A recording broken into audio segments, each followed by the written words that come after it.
dan memastikan tidak ada kesalahan, mereka harus menggunakan penutup untuk menutup lubang oli, agar tidak terjadi penyumbatan pada lubang oli. Untuk kepala silinder butuh kedap udara. Pengelasan dingin jauh dari memenuhi persyaratan penggunaan. Ketika metode pengelasan panas dipakai, seluruh kepala silinder harus dipanaskan dengan pembakaran. Naikkan suhu utama kepala silinder, karena metode pengelasan panas memerlukan kontrol suhu yang ketat. Semakin tinggi suhu, semakin baik hasil pengelasan yang dicapai. Pada saat suhu telah sepenuhnya meningkat, teknisi juga dengan cepat menggunakan semua alat las untuk melakukan pengelasan.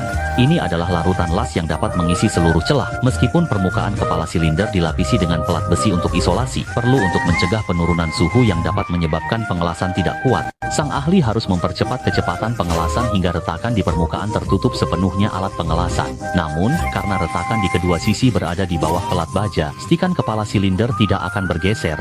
Perlu juga memisahkan pelat baja untuk memakai gergaji las mengisi retakan, agar retakan kecil tidak menyebabkan kebocoran pada kepala silinder. Setelah sang ahli menghabiskan 10 gergaji las, sekarang kepala silinder telah dilas menyatu. Tapi karena tinggi las tidak dapat dikendalikan, sebelum pemrosesan mesin fries, pengamplasan perlu menghindari perbedaan tinggi antara permukaan yang diproses dan permukaan baja yang terlalu besar. Setelah melalui pra-perawatan sederhana, karena bengkel mereka tidak memiliki mesin fries yang canggih, untuk mengembalikan permukaan baja kepala silinder, sang ahli juga perlu mengirimnya ke rekan sejawat berjarak 500 meter menggunakan mesin fries untuk pemrosesan. Sebelum pemotongan resmi, perlu dilakukan pemeriksaan dengan penggaris baja dan alat pengukur katup untuk menentukan ketebalan pemotongan akhir. Selanjutnya, ujung mata pahat harus penuh menempel pada permukaan baja. Dengan menetapkan tinggi sebagai syarat, langkah pertama adalah menangani bagian yang lebih tinggi. Tujuan utamanya adalah menghilangkan bagian yang lebih tinggi dari permukaan baja, sehingga dengan mengurangi jarak antara keduanya, sang ahli dapat melakukan pemotongan keseluruhan pada permukaan baja